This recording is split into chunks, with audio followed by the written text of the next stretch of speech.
Hello friends, welcome to study with Farru. आज का पाठ है आत्म परिचय। यह एक कविता है जिसे हरिवंश राय बच्चन जी ने लिखा है। पाठ का पहला भाग आज हम पढ़ेंगे। पहले हम कवि का जीवन परिचय पढ़ लेते हैं। हरिवंश राय बच्चन जी का जन्म सन 1907 में इलाहाबाद में हुआ।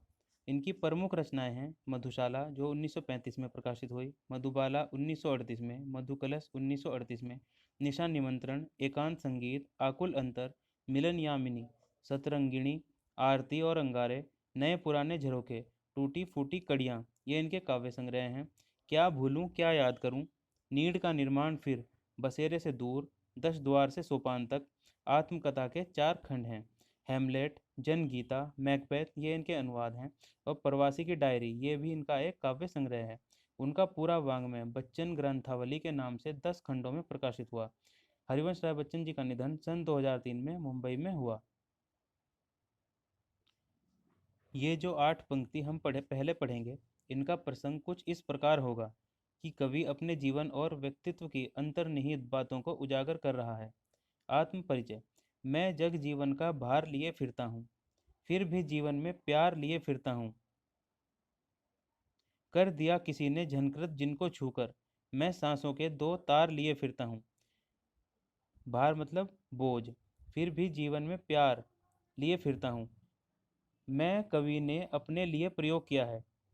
कवि कहता है कि मैं संसार में रहते हुए सांसारिकता का भार यानी बोझ उसको लिए घूमता हूँ। इस दुनिया में रहते हुए उसके कष्टों को सहते हुए भी मैं अपने जीवन में प्यार लिए घूमता हूँ। इस दुनिया में कष्टों को सहते हुए भी प्रेम बांटता रहता हूँ। कर दिया किसी ने झनकृत जिसको छूकर। झनकृत का मतलब है झनकार उत्पन्न करना। मैं सांसों के 2 तार लिए फिरता हूँ। जब किसी ने का यहाँ विशेष प्रयोग हुआ है और यह उनके किसी ऐसे प्रिय के लिए प्रयोग किया गया है जिसने उनके मन को झंकृत कर दिया है, अर्थात मन में झनकार उत्पन्न कर दी है, जिसने कवि के हृदय की भावनाओं को छू लिया है। और उन भावनाओं में जो झनकार है वही प्रेम है, और उसी प्रेम से भरे हुए जीवन को लिए हुए कवि घूमता है। सांसों के 2 तार। सांसों के 2 तार का यहाँ जीवन का प्रतीक है। काव्यांश के संदर्भ में सांसों के 2 तार का मतलब जीवन है। मैं स्नेह सुरा का पान किया करता हूँ, मैं कभी ना जग का ध्यान किया करता हूँ। जग पूछ रहा उनको जो जग की गाते, मैं अपने मन का गान किया करता हूँ। कवि कहता है कि मैं प्रेम की मधुरा का पान करता हूँ, अर्थात प्रेम से प्रभावित होता हूँ। मुझे इस दुनिया की कोई सुध नहीं है। कवि प्रेम रूपी मदिरा के प्रभाव से बेसुध है। उसे दुनिया की कोई सुध नहीं है और अपने आप में मग्न है। जग पूछ रहा उनको जो जग की गाते, मैं अपने मन का गान किया करता हूँ, अर्थात दुनिया स्वार्थी है। यह उन्हीं को महत्व देती है जो इस दुनिया का गुणगान करते हैं। जग पूछ रहा उनको जो जग की गाते, यानी जो दुनिया का गुणगान करते हैं, दुनिया उन्हीं को पूछती है, उन्हीं की प्रशंसा करती है। कहने का अर्थ है दुनिया चालाक लोगों से भरी हुई है। कवि इस दुनिया से अलग है। वह अपने मन की, अपने दिमाग की ही किया करते हैं। अपने मन का करना, अर्थात अपने मन की करना, जो उन्हें अच्छा लगता है करते हैं। उन्हें दुनिया की परवाह नहीं है कि दुनिया क्या कहेगी। मैं अपने मन का गान किया करता हूँ, इसका यही अर्थ है। ये इस पूरे काव्यांश का भावार्थ हुआ। अब हम विशेष देख लेते हैं। संसार से बेपरवाह कवि अपने जीवन में प्रेम को महत्व देता है और यह जता रहा है कि उसका अपनी निजता में एक अलग संसार है।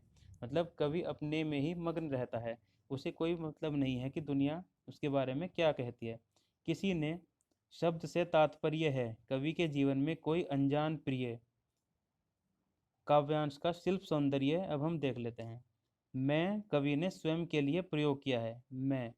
मैं शब्द जो है वो कवि ने स्वयं के लिए प्रयोग किया है। आत्मकथात्मक शैली है इसमें। इस कवि काव्यांश में जो शैली है वो आत्मकथात्मक है। तत्सम प्रधान खड़ी बोली का प्रयोग किया गया है। तुकांत और प्रवाहमयी भाषा है। भाषा में अभिव्यक्ति की सरलता है, यानी हम सरलता से इसको अभिव्यक्त कर सकते हैं। भावानुरूप भाषा का प्रयोग कवि ने किया है। छंद मुक्त है और इसमें लय है। तुक भी है। इस कविता को गाया जा सकता है। स्नेह सुरा यानी स्नेह रूपी मदिरा, इसमें रूपक अलंकार है। और जग जीवन में ज वर्ण की आवृत्ति होने के कारण अनुप्रास अलंकार है। एक विशेष बात इस काव्यांश में यह है कि कवि के विचारों में विरोधाभास है। पहले जब कवि कहता है कि मैं जगजीवन का भार अपने ऊपर लेकर फिर रहा हूँ, और फिर कवि कहता है कि मैं अपने मन का गान किया करता हूँ, कभी ना जग का ध्यान किया करता हूँ, मतलब हम मैं दुनिया पे ध्यान नहीं देता हूँ, तो इसमें विरोधाभास है।